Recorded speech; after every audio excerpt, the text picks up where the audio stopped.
다시 또 내자동에서 인사를 드리네요. 추운 날 또 1년의 마지막 주일 잘 보내고 계신지요? 오늘 읽었던 제1성서의 말씀에는 어린 사무엘이 등장합니다. 사무엘은 한나가 간절히 기도해서 얻은 아들이지요. 한나는 하나님의 선물인 사무엘을 하나님께 바치겠다고 작정하였습니다. 이에 사무엘은 아주 어린 시절부터 대제사장 엘리와 함께 자라게 됩니다. 오늘 본문은 한나와 그의 남편이 대제사장 엘리가 머무는 성소에 찾아가 그에게 문안 인사를 드리고 아들 사무엘에게 새 옷을 전달하는 장면입니다. 엘리는 한나의 믿음을 칭찬하며 복을 빌어주었고, 성서는 사무엘이 커갈수록 하나님과 사람들에게 더욱 사랑을 받으며 자랐다고 말하고 있습니다. 이 말씀을 보며 향림교회 교육부를 담당하는 목사로서 오늘 예배에 참여하고 계신 부모님과 양육자 분들에게 긴히 요청을 드립니다. 새해에는 우리 아이들이 하나님과 사람들에게 더욱 사랑받을 수 있도록 예배에 참여할 수 있도록 힘써 독려해 주실 것을 부탁드립니다. 우리 교우들은 모두가 자유인이셔서 아이들에게도 신앙이나 교회 출석을 강권하지 않고 있는 것을 잘 알고 있습니다만, 유년 시절의 교회의 경험이 신앙의 토대가 된다는 건 역시 알고 계실 것입니다. 참 좋은 것으로 교육하고자 노력하고 있으니 새해에는 우리 아이들을 교회로 인도해 주십시오. 마침 이 말씀을 전할 수 있는 본문인지라 냉큼 부탁드려 봅니다. 공교롭게도 오늘의 복음서에서도 어린 예수가 등장합니다. 주연절을 앞둔 오늘 성서일과는 어린 예수를 불러옵니다. 유월절이 되어 12살의 예수는 그의 부모님과 함께 예루살렘으로 향하였습니다. 절기를 마친 후 집으로 돌아가던 길에 암만 찾아도 예수가 보이지 않자 부모는 화들짝 놀라게 됩니다. 유월절 예루살렘에는 예배를 드리러 오는 사람으로 그득하였고, 또 예루살렘에 오는 이들은 대개가 형편이 넉넉한 사람들이 많았습니다. 그러기에 그들에게 구걸하려고 모인 거지들, 노숙자들, 또 그 혼란하고 복잡한 틈에 그들의 주머니를 노리는 강도들까지 많은 사람으로 우글거리는 상황이었을 것입니다. 온 가족이 함께하는 행렬들도 많았을 것이기에 마리아 역시 아들 예수가 어딘가 다른 친척들 품 안에서 어딘가 다른 어떤 이모 삼촌들 무리 속에 있겠거니 하고는 말았나 봅니다. 그런데 집으로 돌아가려고 여기를 찾아보고 저기에 물어봐도 예수가 보이지 않는 것입니다. 아들이 없어졌으니 결국 마리아와 요셉은 예루살렘으로 돌아와 무려 3일을 헤매게 됩니다. 그러던 중 성전 안에서 랍비들과 함께 편안하게 대화를 나누고 있는 아들 예수를 발견하게 됩니다. 여러분이라면 이런 상황에서 아들내미한테 무엇라 말씀하시겠나요? 시쳇말로, 요즘 말로 등짝 스매싱 정도는 날려야 맞는 상황 아닌가요? 그것과 비슷한 제 서러운 상황 한 가지를 소개하자면, 중학교 시절 막차 버스를 타고 조는 바람에 종점에서 캄캄한 밤에 내린 적이 있었습니다. 정신없이 내리느라 지갑도 두고 내렸지 뭡니까? 그래서 집까지 걸어서 갈 수밖에 없었습니다. 집에 도착하니 그 중학교 학생이 새벽 2시가 다 되어서 이제 집에 도착을 하게 된 거죠. 집에 당도하자 안도감이 찾아왔고, 엄마 아빠 얼굴을 보니 얼마나 반가웠겠습니까? 그런데 두 분 다 예상이 가능하시지요. 이놈 자식 아주 잘하는 짓이다 하면서 너무 많이 저를 혼내시길래 저도 서러움에 눈물이 막 나면서 너무 화가 나서 그대로 이불 속으로 들어가서 엉엉 울었던 그때의 생각이 납니다. 이게 사실은 보통의 대화이고 보통의 상황 아닐까요? 그런데 마리아는 저의 부모님과는 확실히 달랐습니다. 얘야, 이게 무슨 일이니? 너를 찾느라 나와 아빠가 무척 애를 태웠단다. 라고 말합니다. 예수가 예수로 살 수 있었던 이유는 예수의 엄마가 마리아였기 때문이라고 누군가가 말하였는데 그 말이 참말이었나 봅니다. 그런데 자식 이기는 부모는 없다고 했던가요? 이 비범한 엄마의 아들은 훨씬 더 범상치 않은 대답을 합니다. 어머, 왜 저를 찾으셨나요? 제가 하나님의 집에 있어야 한다는 것을 모르셨나요? 살짝 얄밉기까지 한 이 소년 예수의 말 속에서 우리는 무엇을 건져올 수 있을까요? 구원자 예수는 역시 어린 시절도 엄청난 영적 대가였구나 하고 이해해야 할까요?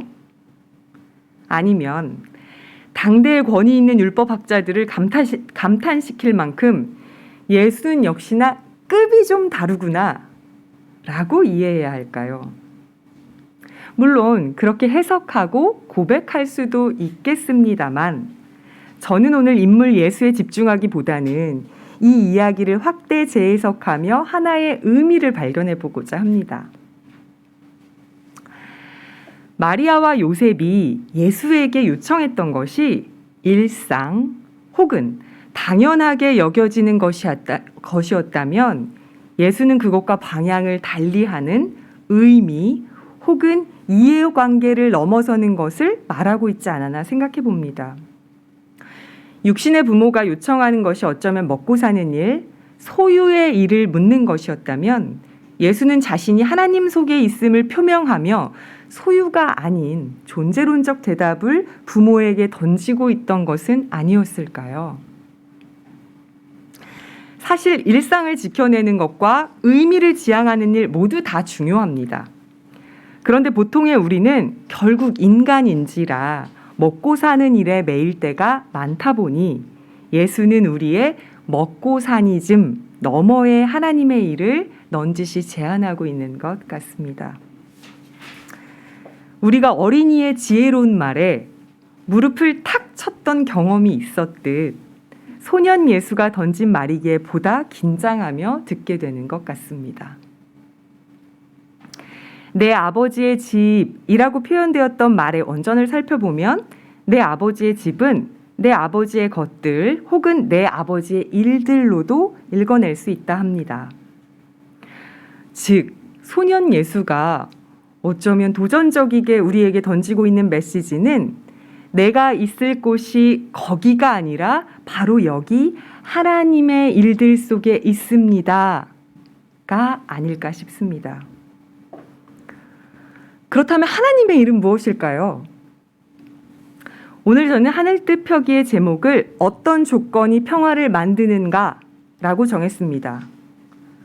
네, 맞습니다. 하나님의 일을 평화로 연결지었기 때문입니다. 그런데 저는 오늘 평화가 무엇인가라는 것을 묻기 전에 평화의 선결 조건을 살펴보고자 합니다. 바울 이야기를 한번 또 해볼까요? 여러분, 바울 하면 뭐죠? 대머리라고 하시는 분들이 많았었는데 저희 청년들은 맞아요. 편지죠. 지치지도 않는 우리의 바울은 골로새 교회 교우들에게 옥중에서도 편지를 씁니다. 바울이 썼든 다른 이가 썼든 그것보다 중요한 것은 이 편지가 왜 써졌느냐일 것입니다. 골로새 교회 역시 유대교적인 예식, 관습, 대표적인 것이 할례겠지요. 그 골로새 교회에는 율법주의와 율법주의자들로 인해 많은 분쟁이 있었습니다. 그리고 예수님의 삶을 부정하는 철학이나 사상 등으로 언쟁이 잦았고 혼란스러움이 가라앉지 않았습니다. 이런 상황에서 바울이 권면하며 강조했던 것이 온유, 오래 참음, 수용, 용서, 사랑, 그리고 평화였습니다. 이러한 언어들은 신앙인들이라면 이제는 너무 자주 들어서 되레 감동이 없는 단어가 되어버렸습니다.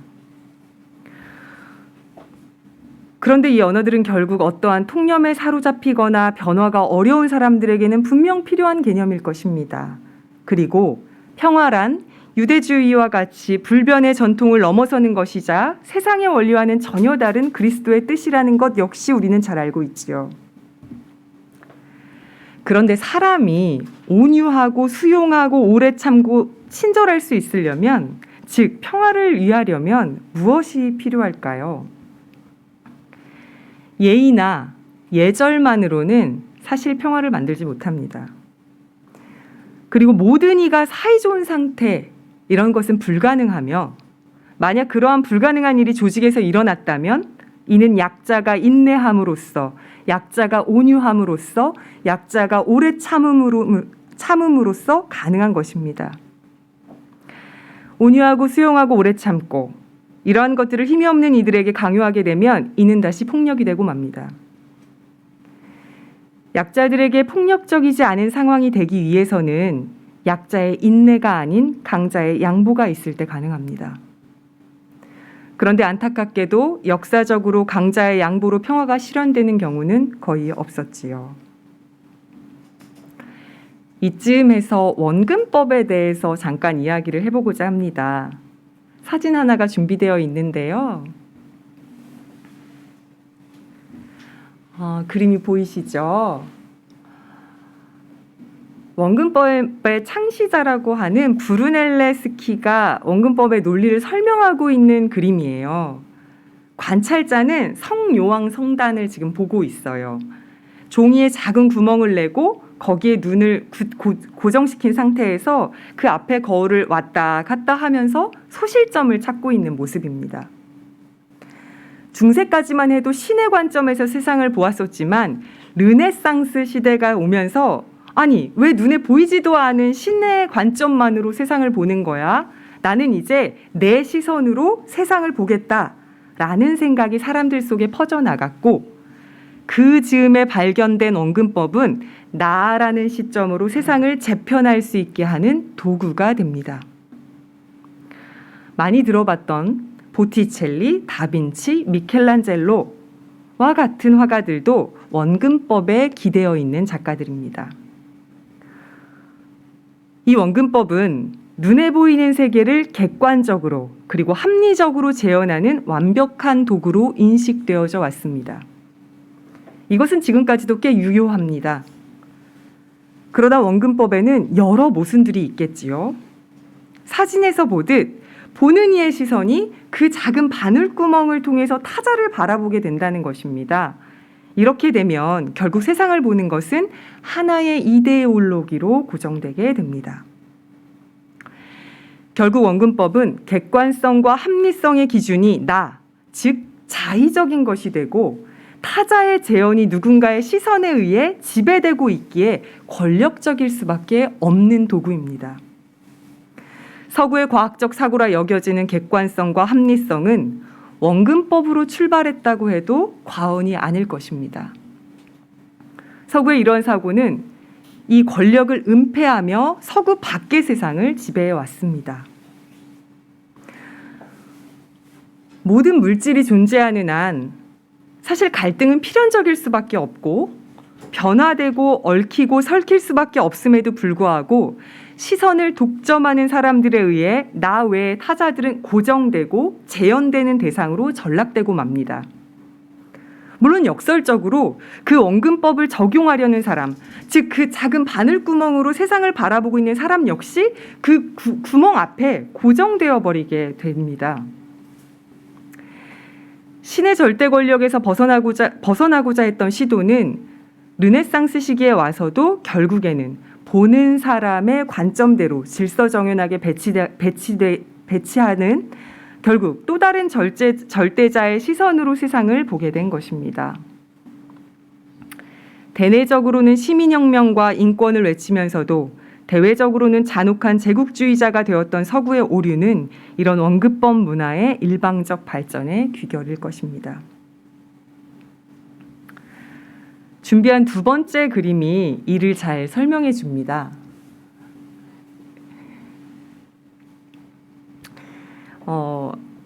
화가 알브레이트 듀러가 쓴 책의 인체 비례론에 들어가 있는 그 사파인데요. 원근법의 부정적인 측면을 아주 잘 표현하고 있습니다. 원근법적 구도는 보는 사람, 주체가 보여지는 대상, 객체를 이분화시킵니다. 보는 사람이 만물의 척도가 됩니다. 이 그림에서 보는 사람은 서양, 백인, 남성입니다. 객체 쪽에 있는 인물은 능동성을 잃어버린 타자화된 여성입니다. 타자화된 대상이 어떤 의도를 가졌는지, 어떤 상태인지는 전혀 중요하지 않고 그저 주체의 시각에서 재구성되어서만 표현될 뿐입니다. 우리는 시간을 멈출 수 있는 능력이 없기에 지금 여기에 영원히 머무를 수 없습니다. 우리 모두는 다만 시간 속에서 흘러갈 뿐이고 우리의 움직임에 따라 소실점도 사라지게 됩니다. 진실은 서로 다른 관점의 총합으로만 존재할 수 있지 한 사람의 관점에서만 유일하게 잘 보이는 것이 아닙니다. 평화의 조건으로 다시 돌아가 봅니다. 평화는 진실이 가장 잘 보이는 위치와 방법을 찾기 위한 분투가 가능할 때만이 실현될 수 있습니다. 평화는 결국 고정된 관념이나 하나의 이데올로기 혹은 지배담론이 아닌 아주 약하고 타자화된 것의 출현과 병합, 통합, 분절 등을 통해 변화될 수밖에 없으며 그것의 과정을 인정하는 행위를 타고 오는 것입니다. 분명 골로새 교회에도 당권파와 비당권파가 있었을 것입니다. 당권파가 생각하는 고통과 비당권파가 생각하는 고통이 달랐을 것입니다. 당권파가 생각하는 정상과 비당권파가 생각하는 정상 역시 달랐을 것입니다. 그러니 바울 역시 계속해서 용납하여 주고 용서하라고 권면하지 않았겠습니까?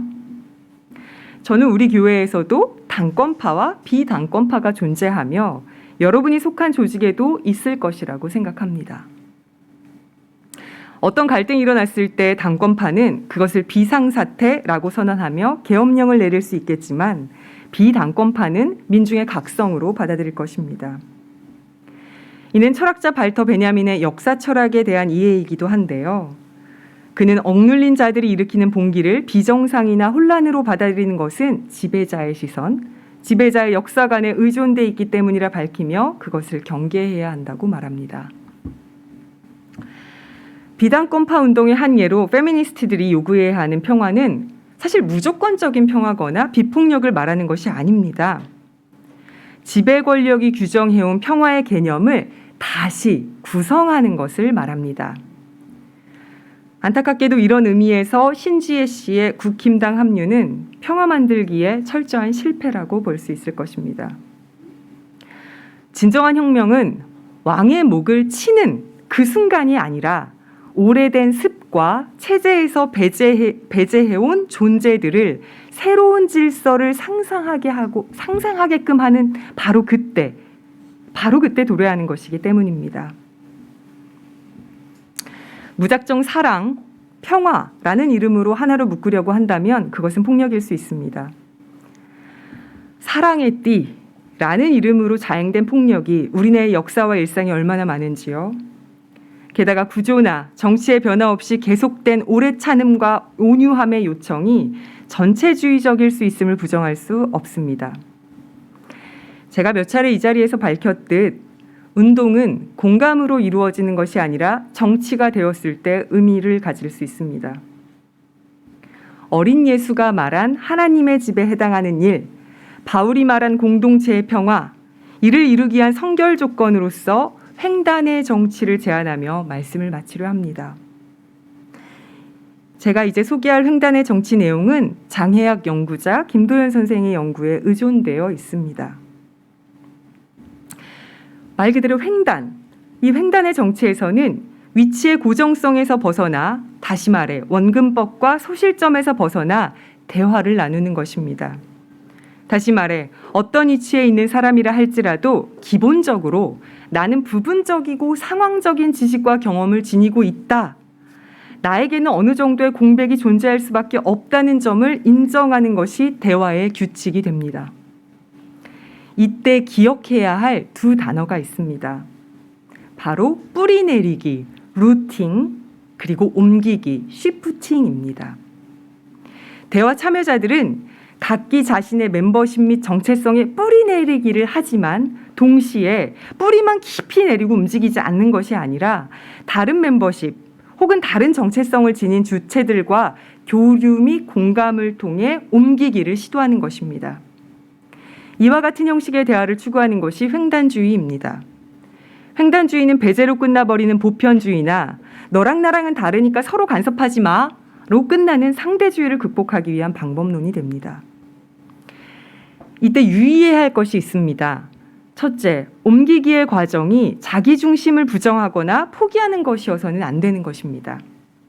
이는 자신의 뿌리내리기와 자신이 가진 가치들을 잃는 것이기 때문입니다. 둘째, 옮기기의 과정이 타자를 동질화하려는 것, 즉 내 편을 만들게 하는 것이어서는 안 된다는 것입니다. 횡단은 다른 집단의 구성원들과 대동단결하여 일괄적으로 함께 움직이는 것이 아니라 뿌리를 달리 내리면서도 자신과 양립할 수 있는 가치와 목표를 공유하는 이들과 하는 것이기 때문입니다. 이는 들레지와 가타리가 말한 되기의 정치와도 같은 맥락입니다. 되기, 말 그대로 되기. 이 되기의 정치는 우리말로 입장 바꿔놓고 생각하기가 되겠습니다. 이때 중요한 것은 그간 계속해서 약자였던 사람들이 되어보는 것입니다. 예를 들어 소수자 되기, 동물 되기, 아이 되기, 여성 되기가 될 수 있습니다. 남성은 여성 되기, 비장애인 여성은 장애인 여성 되기, 이성의 여성은 동성의 여성 되기, 동성의 여성은 난민이자 동성의 여성 되기 등 소수자 개체 내에서도 이루어질 수 있습니다. 교회로 컨텍스트를 옮겨와 볼까요? 권한을 가진 자가 권한이 없는 자 되기, 오래된 교우가 새 교우 되기, 남성 목사가 여성 전도사 되기, 청년이 노인 되기, 발언을 할 수 있는 교우가 말주변이 적은 교우 되기, 남성 장로가 교회 학교 어린이 되기 등, 또 우리 교회처럼 장로님들이 가진 권한이 특수한 상황에서는 평교우가 장로 되기, 586 세대가 비정규직 취업 준비생 되기 등등이 우리가 실천할 수 있는 되기의 정치, 횡단의 정치일 것입니다. 이런 횡단의 정치, 되기의 정치는 메신저에 의해 선언적으로 결정돼 버리는 과오를 범하지 않기 위한 노력입니다. 이 노력이 기반이 되어야만 비로소 사랑의 띠로도 묶일 수 있고 평화가 우리 공동체를 지배할 수도 있는 것입니다. 사실 저 역시 이렇게 평화에 대해서 장황하게 말하고 있지만, 그리고 페미니스트로 살고 있지만, 젠더 감수성을 계속 말하지만 어느 순간에는 장애인 비하 발언을 하거나 서울 중심적 표현을 하거나 아니면 후배 전도사님들의 동의를 구하지 않고 일을 진행하며 사과를 하는 일들이 비일비재하답니다.